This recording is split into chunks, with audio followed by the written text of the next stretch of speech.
Мусульмане связывают с этим местом ночное путешествие Мухаммеда из Мекки в Иерусалим, что называется Исра, и его вознесение на небеса, Мирадж.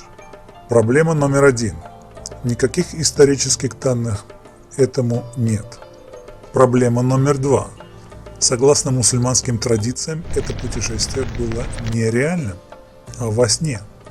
То есть физически Мухаммед там никогда не был. Поэтому-то и пришлось придумать сказку о ночном путешествии на крылатой лошади. Проблема номер три. Иерусалим в Коране ни разу не упоминается. С этим перелетом связывают суру 17, аят 1.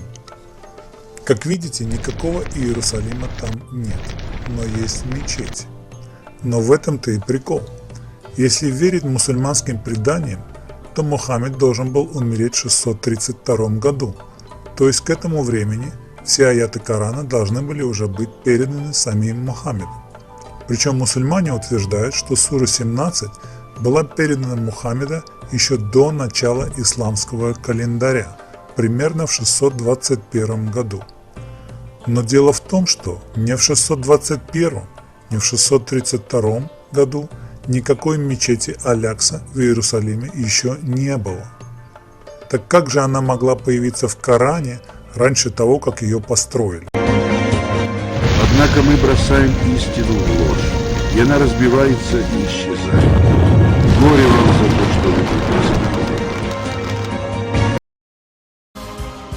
لا يزال الخير حيا لا يزال إن في الدنيا سلاما وظلال أخبر الأيام أنها في وصال قم بنا وانظر لآيات الجمال قم بنا وانظر لآيات الجمال كن كما غيث على الأفياء ماطر صوته يروي قلوبا وخواطر نفعه عم البوادي والحواضر قم بنا وانظر لآيات الجمال قم بنا وانظر لآيات الجمال لا يزال الخير حيا لا يزال إن في الدنيا سلاما وظلال أخبر الأيام أنها في وصال قم بنا وانظر لآيات الجمال قم بنا وانظر